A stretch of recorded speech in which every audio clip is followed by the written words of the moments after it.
Hello, I'm Ted Darcy with Channel 128. Today we are doing a special mini documentary, or doc as the kids say, about the dangerous streets of Northern Virginia. Gasp! Excuse me, missus, what's your name? Jane? Jane Manning? Tell me, Jane, how did you end up here on these dangerous streets? It was an oxy addiction. An oxy addiction? Are you serious? Yes, this is amazing. This will teach our kids to know when to recognize when someone's addicted to drugs, when the inevitable peer pressure comes in, to know how to say no, no, no to drugs. Wait, sound guy, come over here for a moment. Oxycodone, or OxyContin, is a prescription narcotic pain reliever or painkiller. It works by changing the way that the brain responds to pain. It is prescribed to treat moderate to severe pain. Oxy is neither a depressant or stimulant, but exhibits properties of a depressant. The active ingredient is oxycodone, which is a derivative of opium. The United States is the biggest consumer of oxy, accounting for 81% of the world's supply. 1 in 30 high school seniors have abused OxyContin at least once, and the numbers continue to increase as the opiate epidemic does. There were 53 million oxycodone prescriptions filled in 2013 by U.S. pharmacies, 6 people in the country. Wow, thanks, chap. That was highly informative. I actually just wanted a short description, mates. Okay then. Jane, how did oxy of all drugs ruin your life? It all started when one day I had an unimaginable pain in my right hip. And I went to the doctor, and the doctor was all like, Jane, you need medicine. So I was prescribed oxycodone. And then I just couldn't feel like myself without it. Nobody told me how addicting it was, Ted. Nobody. Now it has affected my life. Wow, that is incredible. For me, not you, of course. Let us take a journey into Jane Manning's life. It all started several months ago.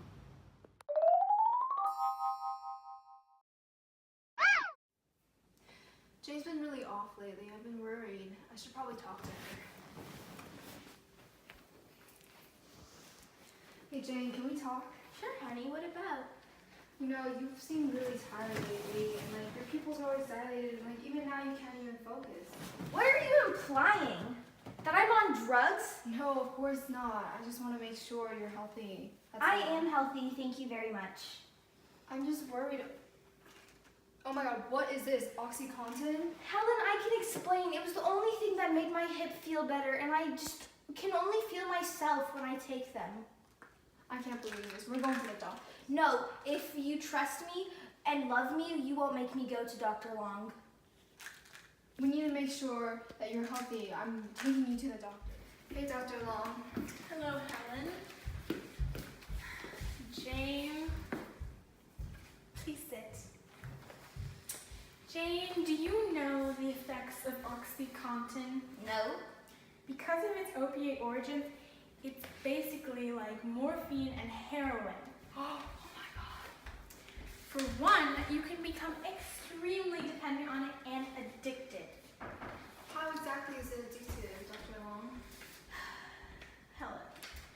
Heroin and prescription opioid drugs like OxyContin bind to opioid receptors in the brain, and they trigger the release of dopamine, which is a hormone that makes you feel happy.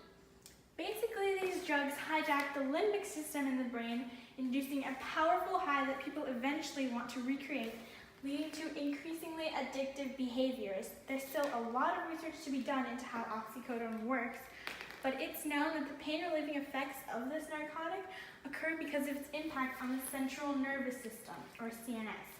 When someone takes oxycodone, it binds to certain opioid receptors found in the CNS. This changes the perception of pain throughout the spinal cord and CNS. And oxy has less of an effect on the peripheral nervous system since it's not considered a stimulant. A stimulant excites the nerve cells while an opioid like Oxy has no effect. Your brain is starting to be rewired to feel like it should continue to seek the drug that makes it happy, which is Oxy. This is the psychological desire to continue using it. Short-term use is not an option. It's so addictive that just one use and you're hooked.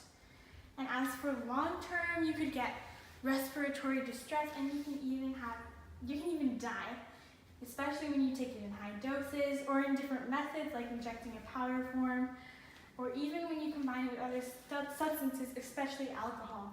And we all love a little Zinfandel every now and then, right, Helen? Whatever, Helen. Prescription opioids have been responsible for more deaths than both cocaine and heroin. The worst part, though, is that the addiction even affects your family and friends. It's so dangerous. Whatever, Dr. Long, this is not my problem. It's the doctor's problem for prescribing it to me. And you don't think you have any symptoms? You don't think you're not addicted? I'm 100% not addicted. Well, Helen, please tell us some of the symptoms. Well, now that you asked, doctor, many are coming to mind. First, headaches, nausea, and vomiting, constipation, and flushing and sweating. Then when it gets more severe, heart failure, depression, increased pressure of spinal fluid, comas, and death. Oh my stars! She has every one of them except for constipation, because that would be gross. Goodbye, Jane. I can't believe you've done this. Helen, don't leave! Helen! I told you, Jade. Goodbye. No, Jane, before I go, just remember, here are some treatment methods. Now that you've had an intervention stage, please go to an opioid drug addiction center and get help. Goodbye, Jane. Dear occupant of house, you have been evicted due to lack of payment. I lost my house and my wife? Why, God? Why do you Twist. Now, Jane, after you were kicked out, how did you navigate the dangerous streets of Northern Virginia? I stayed in shelters. I stayed under trees, park benches. It was so lonely. Well, Jane, got anything to say to the world? I thought I could quit, but then I started having withdrawal symptoms like anxiety, insomnia, diarrhea, hot and cold flashes. I used to have a wife and a happy family. Now I stink. My wife used to make me mac and cheese and chicken. Now I have to eat garbage food. Don't do drugs, kids. Ever. Well, Jane, you're in luck. Lucky for you, we can help. Yes, that's right. Channel 128 has created plans to spread awareness for the drug oxycodone, specifically for high school students since they are the most at risk for addiction. First, we propose to have an opioid addiction specialist create a deeper curriculum on opioid drugs and their effects to educate students in their health classes. Then, we propose holding school-wide assemblies with a doctor coming in to speak about opioids. The doctor can even bring past patients, like Jane, who've struggled with an addiction to speak about it. Of course, in order to be cost-effective, the school would get a doctor or a doctor in training to volunteer and would have students create and put up posters all around their schools about opioid addiction awareness. Now, some of the viewers out there may not believe it, but sitting here right in front of me is some real-life proof that addiction and drugs get you nowhere. Thank you. This has been Ted Darcy of Channel 128.